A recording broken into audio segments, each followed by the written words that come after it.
2002 წლის გაზაფხულზე ტოკიოს რკინიგზის სადგურზე ერთ-ერთ ვაგონს გაუმართავი ელექტროგაყვანილობის გამო ცეცხლი გაუჩნდა. პანიკაში ჩავარდნილ მგზავრებმა ისე დატოვეს ცეცხლმოკიდებული ვაგონები, რომ ბევრ მათგანს ბარგი ვაგონებში დარჩათ. როცა მაშველებმა ცეცხლი ჩააქრეს და მგზავრების მიერ დატოვებული ბარგის დალაგება დაიწყეს, ერთ-ერთ ჩანთაში ნანახმა შიგთავსმა ყველა შოკში ჩააგდო.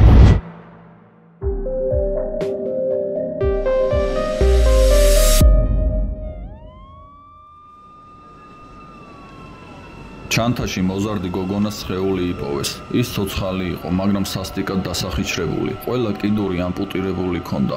სხეული გახვეული იყო პოლიეთილენის პარკში, რომელსაც პატარა ხრელები ჰქონდა გაკეთებული სუნთქვისთვის. გოგონა ვერც ლაპარაკობდა, რადგან ხმის იოგები ჰქონდა ამოჭრილი. უცნაური იყო, მაგრამ სხეულზე სხვა ძალადობის ერთი კვალიც კი არ ჰქონდა. თუ არ ჩავთვლით ამპუტირებულ კიდურებს. მედიცინის თვალსაზრისით გოგონას სიცოცხლეს არაფერი ემუქრებოდა. პოლიეთილენს, რომლითაც სხეული იყო შეფუთული, გარედან მარკერით ეწერა ციფრი 72. ჩანთაში დასახიჩრებულ სხეულთან იყო რვეული, რომელშიც გოგონას სამედიცინო ჩანაწერები იყო: ალერგია, მენსტრუალური ციკლი, სისხლის ჯგუფი და ასე შემდეგ. სამართალდამცავები ყველა ღონეს ხმარობდნენ, რომ გოგონასგან რაიმე ინფორმაცია მაინც მიიღოთ, თუ რა დაემართა მას და ვის შეეძლო ასეთი სისასტიკის ჩადენა, მაგრამ რადგან მას არ შეეძლო ლაპარაკი და წერა, ამამ შედეგი არ მოიტანა. მაგრამ ხანგრძლივი რეაბილიტაციის შემდეგ, რამოდენიმე წელში გოგონამ შეძლო ინფორმაციის გაზიარება, იმის შესახებ თუ ვინ იყო და რა დაემართა. საქმე ხელახლა გაიხსნა. გოგონას ერქვა კიკუმი ტოტორო. ის 1999 წელს სკოლიდან გამოსვლის შემდეგ გაუჩინარდა. მშობლებს მათი ქალიშვილი გარდაცვლილი ეგონათ, რადგან მის კვალს ვერც მათ და ვერც პოლიციამ ვერსად ვერ მიაგნო. სამართალდამცავებმა გაარკვიეს, რომ იმ დღეს, როდესაც გოგონა გაუჩინარდა, მასთან უცნობი მამაკაცი მივიდა და უთხრა, რომ მისმა მშობლებმა სთხოვეს სკოლიდან გამოეყვანა კიკუმი. გოგონამ დაუჯერა მას და მანქანაში ჩაუჯდა უცნობს. როგორც კი მარტო დარჩნენ, უცნობმა სახეში გაურკვეველი სითხე შეასხა, რის შედეგადაც გოგონამ გონება დაკარგა. ცნობიერება დაუბრუნდა გატაცებულ გოგონას თეთრად განათებულ დიდ ოთახში. ოთახის შუაში საოპერაციო მაგიდა იყო, რომელზეც იწვა გოგონა, რომელსაც ცალი ფეხი არ ჰქონდა. მის გვერდით იდგა ქირურგის ფორმაში ჩაცმული მამაკაცი, რომელსაც ხელში ელექტროხერხი ეჭირა და გოგონასთვის ფეხის მოსაჭრელად ემზადებოდა. მეორე ფეხი, როგორც ჩანს, ადრე მოვაჭრა და ახალი სახუებით თუ ვიმსჯელებთ, ერთი ხელი არც ისე დიდი ხნის წინ ჰქონდა მოჭრილი. მამაკაცმა ჩართო ელექტროხერხი და დაიწყო მეორე ფეხის მოჭრაც. კიკუმიმ გაიგო, როგორ გაჭრა ხერხმა ხორცი. შემდეგ კი ოდნავ შეიანელა ძვლების წინააღმდეგობის გაწევისგან. კიკუმიმ ვერ გაუძლო ასეთ შოკს და ისევ დაკარგა გონება. როდესაც გონზე მოვიდა, ის სულ სხვა ოთახში იყო საწოლზე დაბმული. შიშისგან და შოკისგან ყვირილი სცადა, მაგრამ უშედეგოდ. თავის განთავისუფლებას სცადა, მაგრამ მიხვდა, რომ ერთ ხელს ვერ გრძნობდა.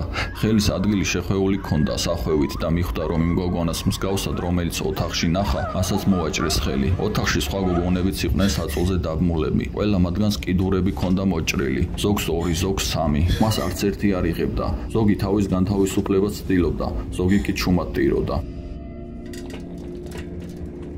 შემდეგ ყველასთვის მოიტანეს საჭმელი. კიკუმის გაუთავისუფლეს დაბმული ხელი, რათა საჭმელი თვითონ ეჭამა, მაგრამ მან მოტანილი საჭმელი იატაკზე მოისროლა. მალე შუქი ჩააქრეს, როგორც ჩანდა, ეს დღის დასასრულს ნიშნავდა. გოგონა იწვა სული შემძვრელ სიჩუმეში, სუნთქვა ეკროდა შიშისგან და ბრაზისგან, მაგრამ არაფრის გაკეთება არ შეეძლო. პირველი რამოდენიმე ღამე გოგონამ ვერაფრით ვერ შეძლო დაძინება. ყოველ დღე მათ უკეთებდნენ ნარკოტიკებს, რის შედეგადაც კიკუმიმ დროის შეგრძნება დაკარგა. დროის აღქმის ერთადერთი ორიენტირი ჭამა იყო, რომელიც დღეში 3-ჯერ ჰქონდათ. მან არ იცოდა, ვინ იყო მისი გამტაცებელი და რა მიზნით აწამებდა ასე სადისტურად. დრო და დრო ოთახიდან გაყავდათ იქ მყოფი გოგონები და ერთი კიდურით ნაკლებით აბრუნებდნენ. როდესაც გოგონებს მხოლოდ ერთი კიდური რჩებოდათ, მიყავდათ ისინი ბოლო ოპერაციაზე, რის შემდეგაც უკან აღარ ბრუნდებოდნენ. თუ რა ბედი ეწეოდათ მათ, ამის შემდეგ არავინ არ იცოდა. გაუგებარი იყო, რამდენი დღე, კვირა ან თვე გავიდა, სანამ კიკუმის ორივე ხელს და ფეხს მოაჭრიდნენ.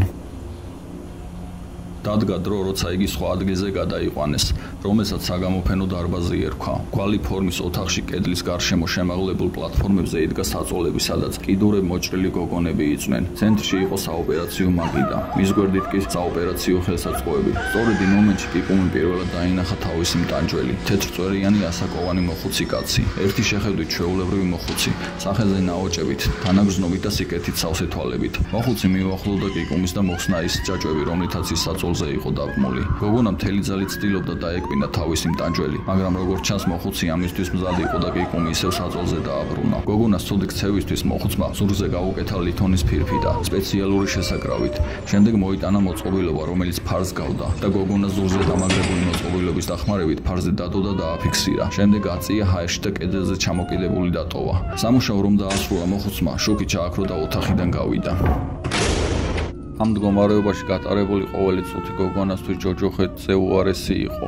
ამ ჯოჯოხეთური ტანჯვისგან გოგონა მალე გონება დაკარგა. თვალები რომ გაახილა, დაინახა, ოთახში მყოფ ყველა გოგონას სახეზე მაკიაჟი ჰქონდა გაკეთებული და ასაკის მიხედვით იყვნენ დალაგებული. ყველა იაპონელი იყო, მუქი თმით და ღია ფერის კანით.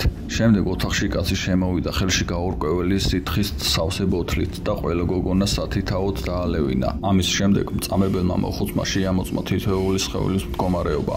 ამ პროცედურის შემდეგ კიკუმი ნათლად მიხვდა, რომ ის ამ საშინელი კოლექციის ერთ-ერთი ექსპონატი იყო. დრო და დრო მოდიოდა ვიღაც, ირჩევდა კოლექციიდან სამ გოგონას, ცელოფანში გახვეულს დებდა, ჩანთაში და სადღაც მიყავდა. როდესაც კიკუმის ჯერი მოვიდა, ისიც შეფუთეს ცელოფანში, დააწერეს ნომერი 72 და ჩადეს ჩანთაში. ჩანთაში მყოფ შეშინებულ გოგონას ესმოდა ქურშისა და მანქანების ხმაური. შემდეგ გაიგონა მატარებლის მოხუჭების ხმა და ადამიანების ყვირილი. რამოდენიმე საათში კი ის მაშველებმა და პოლიციამ იპოვა. ამ ამბიდან რამოდენიმე წლის შემდეგ, როდესაც გოგონამ პოლიციას მიაწოდა გარკვეული ინფორმაცია, მათ შეძლეს მისი გამტაცებლის დაჭერა, მაგრამ დაკავებული მოხუცი ძალიან უცნაურ ვითარებაში გარდაიცვალა და მისგან ვერანაირი ინფორმაცია ვერ მიიღო პოლიციამ და ვერც ის საშინელი ადგილი აღმოაჩინა, სადაც გატაცებული გოგონები ყავდათ დატყვევებული.